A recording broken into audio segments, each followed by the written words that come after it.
మామ display property రిలేటెడ్‌గా మనము అసెస్‌మెంట్ చేస్తున్నాం మామ. ఓకేనా? నేను డివ్‌కి, స్పాన్‌కి డిఫరెన్స్‌లు మీకు అర్థం కావడానికి నేను బ్యాక్‌గ్రౌండ్ కలర్ అనేది డివ్‌కేమో లైట్ బ్లూ ఇచ్చాను. స్పాన్‌కేమో లైట్ గ్రీన్ ఇచ్చాను మామ. మనకు అర్థం కావడం కోసం. ఓకేనా?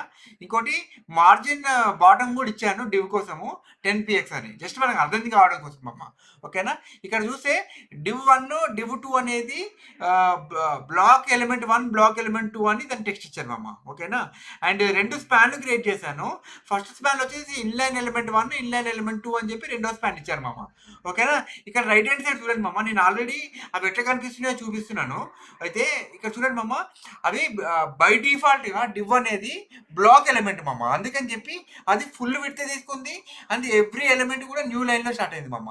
కానీ ఇన్లైన్ ఎలిమెంట్ చూడు మామ, అది సేమ్ లైన్ లోనే ఉంది.